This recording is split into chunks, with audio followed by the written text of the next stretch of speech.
एक छोटा सा नगर था। उस नगर में एक बूढ़ी औरत निर्मला अपने बेटे कालू के साथ रहती थी। कालू दिन भर खेतों में काम करता, तब जाकर घर चलता था। बेटे कालू, आज खेतों में जरा देर से चले जाना काम करने। क्यों माँ, क्या बात है? कुछ काम था क्या? हाँ बेटा, बकरियां भूखी हैं, जरा नदी के पास जाकर इन्हें चरा ला। ठीक है माँ, ऐसा करो, मेरा खाना बांध के दे दो, वहीं खा लूंगा, पता नहीं कितनी देर हो जाए। निर्मला खाना बांधकर कालू को दे देती है और कालू बकरियों को हाँकते हुए नदी के पास ले जाता है और सभी बकरियां अपना चढ़ने लगती हैं। चलो जी, बकरियां तो खाने में मस्त हैं, मैं जरा खाना खा लूं। कालू खाना खा लेता है। खाना खाकर उसे बहुत तेज नींद आती है। पेड़ की ठंडी ठंडी छांव के नीचे वो लेट जाता है, पर घास चुभने की वजह से वो सो नहीं पाता। तभी कालू को पेड़ पर कुछ कपड़े लटके हुए दिखते हैं। कालू उन कपड़ों को उतार कर अपने नीचे बिछा लेता है और आराम से सो जाता है। पर उसे ये नहीं पता था कि वो कपड़े एक भूत के हैं जो नदी में नहाने गया हुआ था। भूत जैसे ही नदी से बाहर आता है नहाकर, तो देखता है उसके कपड़े वहां नहीं है। अरे मेरे कपड़े कहाँ गए? कौन ले गया? अब मैं क्या पहनूंगा? तभी भूत को उसी पेड़ के नीचे एक आदमी दिखाई देता है जो सोया हुआ होता है उसके कपड़ों पर। ए लड़के, उठ! भूत की आवाज सुनकर कालू उठ जाता है और इधर उधर देखता है कि आवाज कौन दे रहा है। तभी कालू को नदी में भूत दिखाई देता है। मम्मी! कौन हो भाई तुम? दिखाई नहीं देता क्या मैं कौन हूँ? आंखों से अंधे हो क्या? मैं भूत हूँ। तुम भूत हो? कहाँ से भूत हो भाई तुम? देखने से तो भूत जैसे नहीं लगते, तुम तो कोई गंदे से आदमी दिख रहे हो। ऐसा लग रहा है कई सालों से नहाए नहीं हो।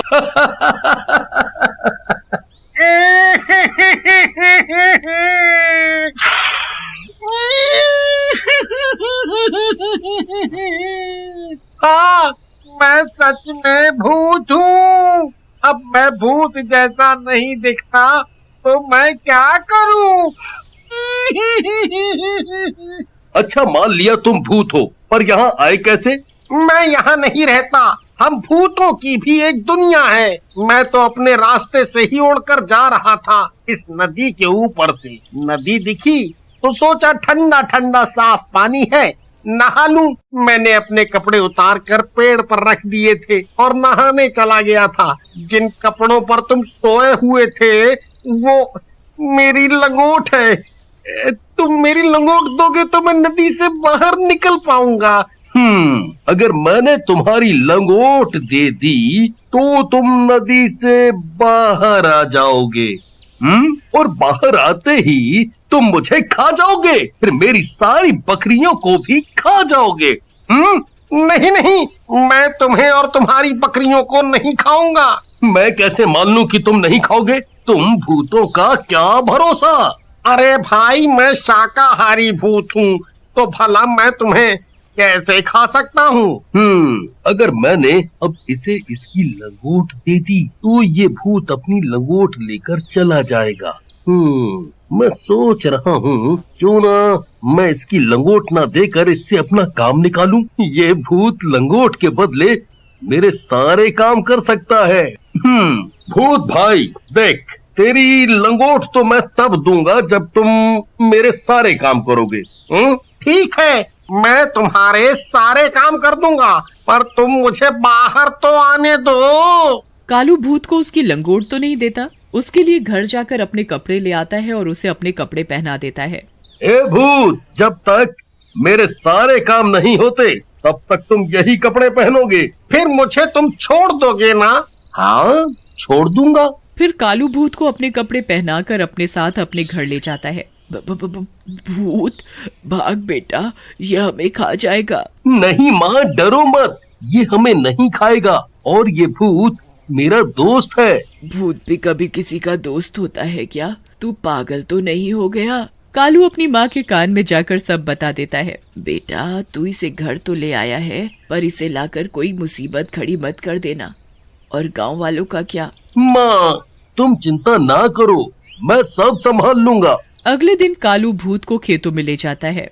ओ भूत, आज तुझे इस खेत में हल चलाना है। रात होने से पहले ये काम खत्म हो जाना चाहिए। चल अब शुरू हो जा, चल। ठीक है भाई, चलाता हूँ हल। कालू वहाँ एक पेड़ के ऊपर जाकर बैठ जाता है और उस भूत पर नजर रखता है। अब हो गया ना काम। लाओ, दे दो मेरी लंगोट। नहीं नहीं, तुम्हें लंगोट नहीं मिल सकती। अभी मैं तुमसे और काम कराऊंगा। अभी तुम नहीं जा सकते। भूत जोर जोर से रोने लगता है।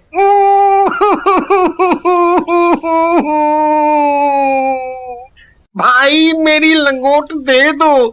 अगर मेरे भूत भाइयों को पता चला कि मेरी लंगोट एक साधारण आदमी ने ले ली है और वो मुझे इसके बदले काम करा रहा है, तो मेरी बड़ी बदनामी होगी। ओहो, तू रोता बहुत है। अच्छा ये बता, भूख लगी है? खाना खाया? हाँ हाँ, खाऊंगा ना, बहुत जोरों से भूख लगी है। कालू अपने साथ जो खाना लाया था दोनों मिलकर उसे खाते हैं, पर भूत तो सालों से भूखा था। इतने दिनों बाद खाना देखा तो जल्दी जल्दी सारा खाना चट कर गया और कालू भूत का मुंह देखता ही रह गया। खाना खाकर दोनों घर चले जाते हैं।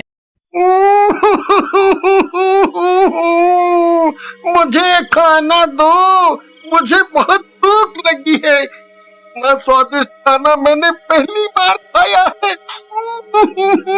और दो। अरे तू रोता क्यों है?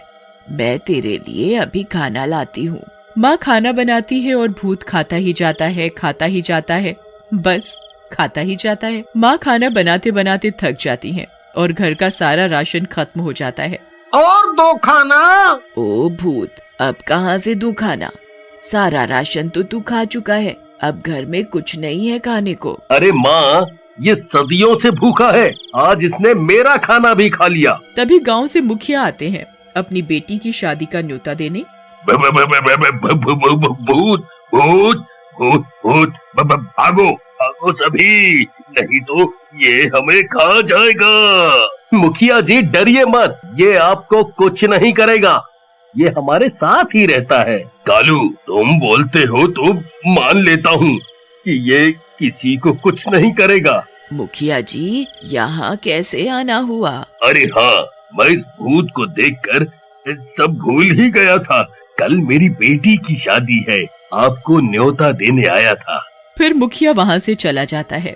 अगले दिन गांव में शादी की तैयारी चल रही होती है, तभी वहाँ कालू और भूत पहुँच जाते हैं। भागो भागो, गांव में भूत आया है, ये हमें खा जाएगा भैया। अरे अरे, रुको रुको सभी, ये भूत मेरे साथ है, ये किसी को कुछ नहीं कहेगा, किसी को भी नहीं खाएगा, ये शाकाहारी भूत है। सभी गांव वाले हैरानी से देखने लगते हैं। अरे कालू भाई, भूत भी कोई शाकाहारी होता है? मजाक मत करो। मैं कोई मजाक नहीं कर रहा, और ये भूत मेरे घर बहुत दिनों से रह रहा है, इसने हम में से किसी को कुछ भी नहीं किया। भाइयों, मैं किसी को नहीं खाऊंगा, मैं औरों जैसा भूत नहीं हूँ। कालू के पास मेरी लंगोट है, अगर ये मेरी लंगोट दे दे तो मैं अभी यहाँ से चला जाऊंगा। लंगोट वाली बात पर सभी गांव वाले जोर जोर से हंसने लगते हैं। इसका मतलब तू भूत बिना लंगोट के घूम रहा है। फिर सभी हंसने लगते हैं। सभी गांव वाले आपस में बातें करने में मस्त होते हैं और उधर भूत को खाने की खुशबू आ रही होती है। भूत खुशबू तक पहुंच जाता है, देखता है उसके सामने इतना बढ़िया बढ़िया खाना रखा है। वो इधर उधर देखता है कि कोई नहीं देख रहा और वो फटाफट सारा खाना चट कर जाता है। तभी एक बच्चा उसे खाना खाते देख लेता है। मुखिया जी, वो भूत ने शादी का सारा खाना खा लिया। हो, सत्यानाश हो इस भूत का। अब मैं मेहमानों को खाना कैसे खिलाऊंगा? मेरी बेटी की शादी कैसे होगी? मुखिया जी, आप चिंता ना करें, ये भूत है ना, इसने खाया है, यही बनाएगा। सारा खाना फिर से। भूत, तेरा आज का काम यही है। भूत जल्दी जल्दी सभी सब्जियां काट देता है, आटा गूंथ देता है, सभी तरह की मिठाइयाँ बना देता है। देखो भाई, तुमने जो जो काम बोला मैंने सभी काम कर दिए। अब तो मेरी लंगोट दे दो। अभी नहीं दूंगा, अभी बहुत काम है। भूत फिर से जोर जोर से रोने लगता है। मेरी लंगोट दे दो, दे दो, मेरी लंगोट दे दो ना। सभी बच्चे देखते हैं कि एक भूत रो रहा है और वो भी एक लंगोट के लिए, तो उस पर सब बहुत हंसते हैं।